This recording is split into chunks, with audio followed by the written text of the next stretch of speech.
कधीच नाही चुकणार तुमचे फेवरेट टीव्ही शोज झी5 सोबत, तेही एकदम फ्री.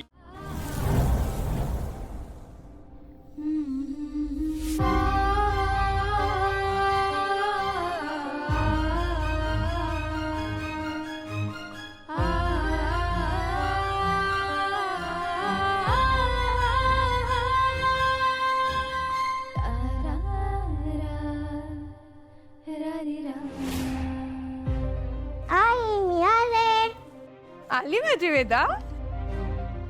वेदा अगं काय अवतार करून आली आहेस? मी शाळेत जाताना तुला किती छान आवरून देते आणि परत येईपर्यंत हा कसा अवतार करून ठेवतेस ग? बाबा आई आज ना लंच ब्रेक मध्ये आपण खूप मजा केली. टिफिन खाताना माझ्या फ्रेंडला उचके लागत होती. आम्ही तिला खूप चिडवलं. हे बघ असं. पद्मार असं करतात, कोणाला जर उचकी लागली तर त्यांना पाणी द्यायचं असतं, चिडवायचं नसतं, कळलं?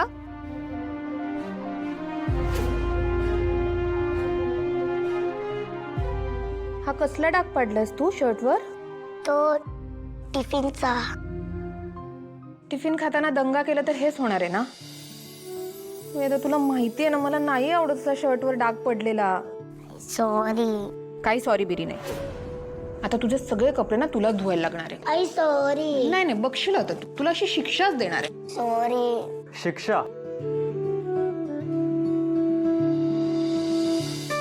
शिक्षा मी देणार आहे तुम्हा दोघींना. आज पण तुम्ही माझं वेलकम नाही केलं ना? किती वेळा सांगितलंय, जर मी ऑफिसवरून आलो तर मला तुम्हा दोघींना दारावर माझं वेलकम करताना बघायचं. तू माझी बॅग घ्यायची आणि तू पाणी आणायचं माझ्यासाठी. चुकलं आमचं राजे. तुम्ही एवढे मोठे महाराज आहात हे जरा विसरलोच आम्ही. आणि हो, पुढच्या वेळेस आम्ही दोघीच कशाला, अख्खं कुटुंब येईल तुमच्या स्वागतासाठी. चालेल? Yes, next time. Next time. Atharva इकडे वळा. हे काय आहे? हा कसला डाग पडला तुमच्या शर्टवर? तुमच्याही शर्टवर डाग? तुमच्याही म्हणजे? तुमच्याही म्हणजे तुमच्या लाडक्या लेकीने पण हाच पराक्रम केलाय बघा. हो, same to same. Same to same. कशाने पडलाय तो डाग? हां, लंच ब्रेक ऑफिसमध्ये होता. मग लंच ब्रेक मग केशव काका ते असे आले आणि मग त्यांचा असं धक्का लागला आणि मी जेवत होतो आणि मग असं सांगितलं मला. खरंच? हो. तुमच्याकडून असं कधी घडत नाही, मग आजच कसं घडलं? हो बरोबर आहे. नाज योगायोग. एवढा? आणि मला हे पण माहिती आहे की तुला हे अजिबात आवडत नाही. So I am sorry. पुन्हा होणार नाही, प्रॉमिस. पुन्हा मी हे होऊच देणार नाहीये. कारण पुढच्या वेळेस ना तुमचे कपडे तुम्ही दोघांनी धुवायचे. शिक्षा आहे तुम्हा दोघांना. सॉरी. प्रिन्सेस, माहितीये आईच्या तावडीतून तुझी सुटका करण्यासाठी मुद्दा म्हणून मी शर्टवर हा डाग पाडला होता. माहिती तुला? थँक्यू माय सुपर हिरो. मला हेच तर ऐकायचं होतं तुझ्याकडनं. मला वेड्यात काढताय तुम्ही दोघं. तू सगळं ऐकलंस? हो. आता आधी तुम्हाला शिक्षा. नाही माझं ऐक. नाही. तुला सांगतो, हे बघ, तुला समजेल मी काय बोलतोय. थांब.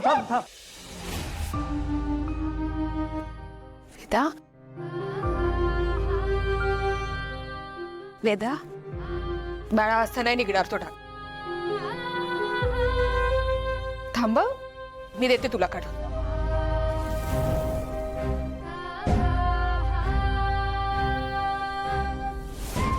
वेदा अगं,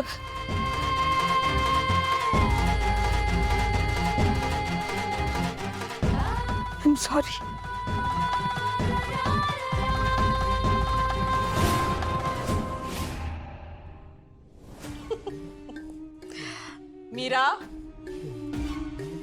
मीरा. हा ते ई ताई काय म्हणतेस? आत्यासाहेब म्हण मला. आणि घे, वेदाला नेऊन दे दूध. मी देऊ? नाही तर मी देऊ? घे.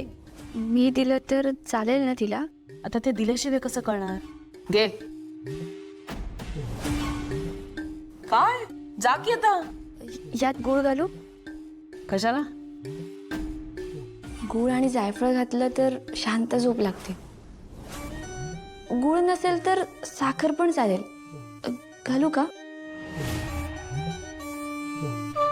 पण काय आहे ना, त्याच्यासाठी तिला काय आवडतं काय आवडत नाही याची माहिती करून घ्यायला लागेल.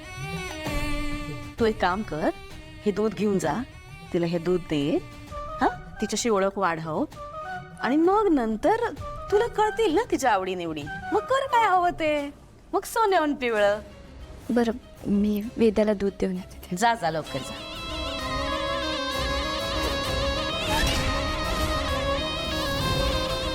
नर्मदात्या, आता तुम्ही माझ्या वेदाला काही त्रास देऊ शकणार नाही. त्यासाठीच मी मीराला इकडे आणलंय. क्या बात आहे. मस्त प्लॅन आहे तुमचा. हे असं मीराच्या हातून वेदाला दूध दिल्याने काय होणार आहे?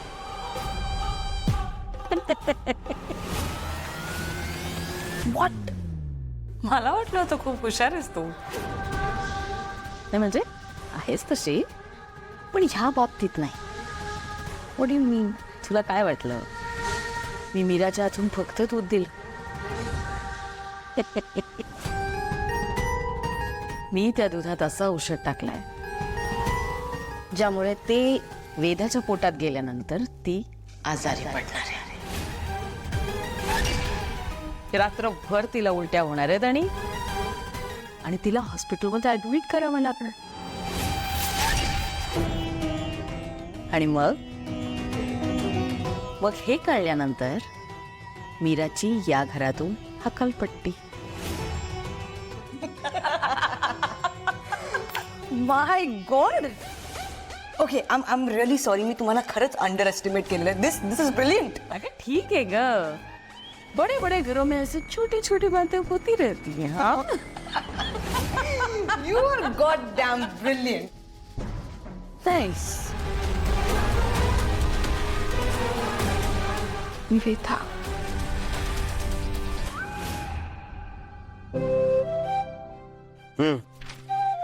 ठीक आहे, सगळं मंत्रालयात पोचवा ही फाईल.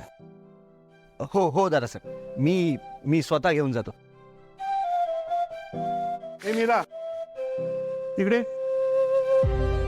अशी का घुटमळतेस तू? ते वेदाला दूध घेऊन जात होते, पण तिची खोली. इथून अशी वर गेलीस ना की तिसरी खोली.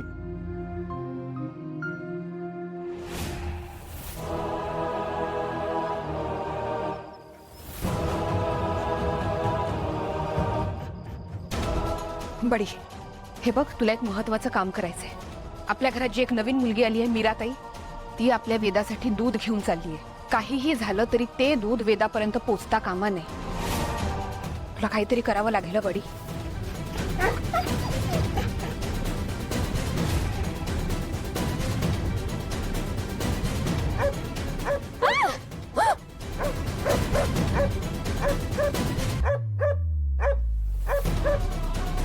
बडी, झी5 ॲप डाउनलोड करा आणि पहा सर्व एपिसोड्स एकदम फ्री.